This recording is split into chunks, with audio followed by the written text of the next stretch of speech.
Hey there, welcome to the latest instalment of my healthy weight loss journey. So in this instalment we are going to explore my 6-month weight loss and look at how it was that I got there. In terms of the Mounjaro weight loss injections, in this edition I've continued on the highest dose, which is 15 ml. Daily calorie intake also remained at 1530 calories.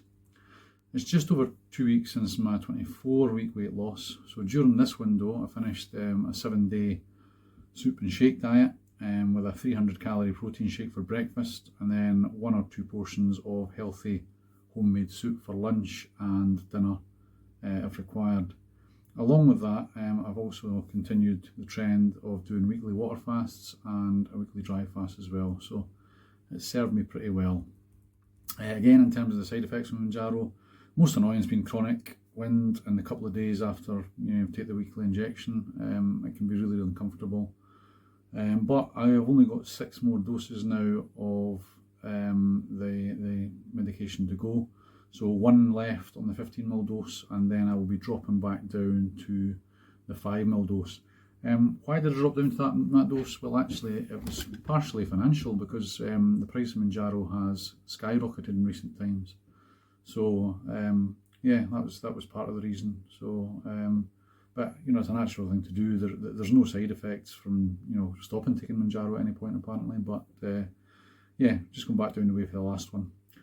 I have to say at this point, I am really looking forward to finishing the Mounjaro treatment. Once I reach the conclusion, that will be just over 7 months, and it hasn't felt like the longest time, but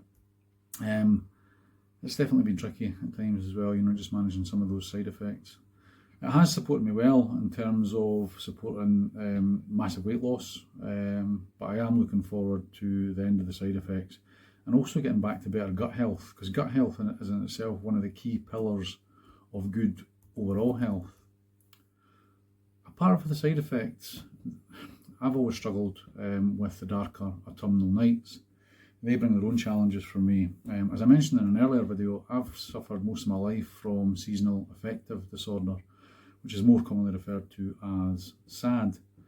This manifests in fake hunger and cravings, lethargy, and sometimes a loss of motivation.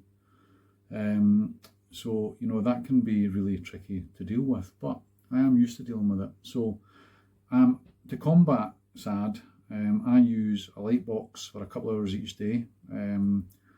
This is a model that I've used for the last 10 years, as you can see. It's a Calorie, and it's very, very effective. I can honestly say it's made a massive difference to my health and well-being over the last few years. So to understand how this works, a bright sunny day outdoors can range from 10,000 lux to 130,000 lux, with direct sunlight measuring between 32,000 and 100,000 lux. Now, lux is obviously a light unit measurement, so to give you more of an indication of how challenging that is in the winter months, an artificially lit room typically ranges between 50 to 1,000 lux. So as you can see, the difference is absolutely staggering. So of course there's still opportunities to get outdoors during the winter months, but the cold, wet or wintry weather can be a barrier to getting out sometimes, and especially if you have mobility issues as well. My light box produces 10,000 lux of light, so what this does is it mimics a sunny day, thus providing a partial antidote to the darker days and nights. The light box is also UV filtered, so it does protect your eyes and skin. It does give off a low hum sound-wise, but I've never really found it to be that irritating. It doesn't really bother me, and the benefits definitely outweigh any negatives. There are also other ways to combat SAD. So, for example, taking what exercise you can. Contact with nature is always good. Stay hydrated, and also diet's really important as well in combating SAD. Foods rich in omega-3, so fatty acids like oily fish, whole grains for steady energy, and tryptophan sources such as nuts and seeds can help combat the effects of SAD. Prioritising a diverse diet with plenty of fruit and vegetables and fermented foods like kimchi or sauerkraut to support gut health is also beneficial, as is maintaining adequate vitamin D levels, especially in the darker months from September to April. I take vitamin D, omega-3 and magnesium supplements all year, but I do update the doses of these supplements during the winter and autumn months. Reducing any stimulants like caffeine and sugar can also help to stabilise your moods. So let's look specifically at some foods that can help combat SAD. So we mentioned omega-3 fatty acids, so that's found in oily fish like mackerel and sardines. These support brain function and can help protect against depression or low mood. So whole grains, oats, brown rice and quinoa provide a steady supply of energy and tryptophans, an amino acid that helps the body produce mood-boosting hormone serotonin. Out with my diet hack events, I eat porridge or overnight oats most mornings. Here's a link to that video if you want to watch that, overnight oats. Really good video, great recipe and brilliant health benefits. I also use unsweetened oat milk, but be careful not to choose a brand that uses harmful seed oils such as rapeseed oil and sunflower oil in the ingredients. These oils are very harmful to humans. They cause gut inflammation, and as we've established previously, gut health and balance are absolutely integral to better overall health. Tryptophan-rich foods, so nuts, especially walnuts, seeds, and also bananas contain tryptophan. And this is essential for serotonin production. So serotonin is important because it regulates mood, sleep, emotions, appetite, behaviour and cognition.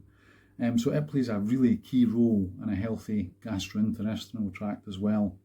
Fruit and vegetables, a wide variety of fresh produce including leafy greens, berries provide essential vitamins and antioxidants. Do look at the other video that I put out though about the harmful coatings that can be on fruit and veg. So go organic if you can. If you don't, there are methods that you can use to try and erase harmful chemicals from the skin of the fruit and veg. Probiotic foods, so look at things like yogurt, kefir, kimchi, sauerkraut. They all support good gut health, which is closely linked to again your serotonin production in the brain. Dark chocolate contains compounds that can have a mood lifting effect as well, so over 85% cocoa is what you want to aim for in your chocolate choice. Then you're actually getting chocolate instead of chocolate flavoured chocolate, which is another baffling one. Vitamin D rich foods, so eggs and oily fish are good sources of vitamin D, and some foods are fortified with it. Other thing that you can do in addition to your diet, reduce stimulants, limit caffeine and sugar intake as much as you can because they can cause mood swings. Prioritise sleep. A consistent sleep schedule is really important for managing your mood. So switch down or switch off the blue light setting on your phone and avoid screen time as much as practically possible for at least an hour before you go to bed. Limiting your drug and alcohol intake in these months will benefit you as well. And don't forget, nicotine is a stimulant and smoking overall is absolutely horrific for your health and well-being.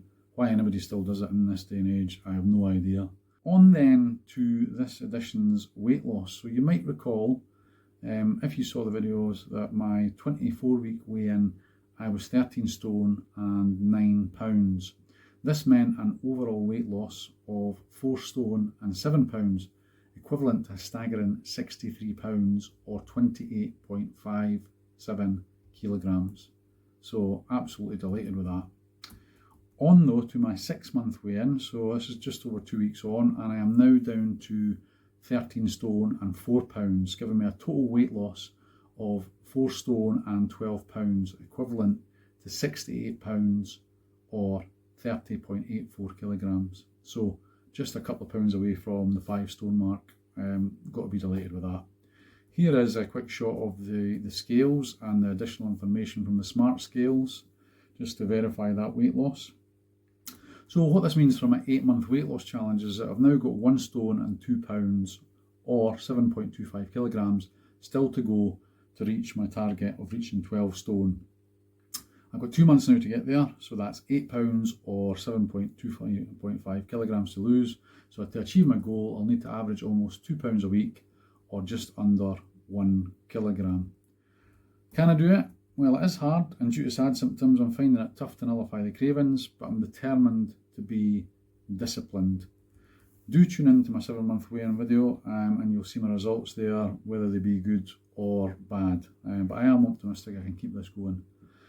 During the next month window, I'll be doing a 7-day egg fast. This will be tough because, as mentioned in previous videos, I have really kind of gone off eggs, and that's probably to do with the previous attempts. So, I've done a few egg fasts, and if you have too much of anything, it is going to put you off. But I'm going to force myself to do it, and I'll also be doing 5 days of long fasts, eating only 1 meal per day, which I'll be doing each evening, and then fasting from then through till dinner time the next evening. Finally, I'll probably do another 7-day soup and shake protein diet, but I might save that for after the 7-month mark, see how I'm getting on. And of course, out with the diet hacks themselves, I'll be staying within my calorie limit of 1530 calories per day. Once again, where practical, I'll use my light box for 2 hours on my work days to help minimise the cravings. So please tune in for the 7-month weigh-in video. As always, if you've got any ideas yourselves for hacks, things that you might have tried that have had a benefit for you, please drop them in the comments. Always happy to try something else. I hope you've enjoyed this video, particularly my fellow SAD sufferers. I hope it's inspired or positively informed you. So please help me out with a like and subscribe, share the content with anyone struggling with their weight, and thanks to you all for tuning in. I really appreciate you all, and I will see you on the next one. Meantime, drink plenty of water.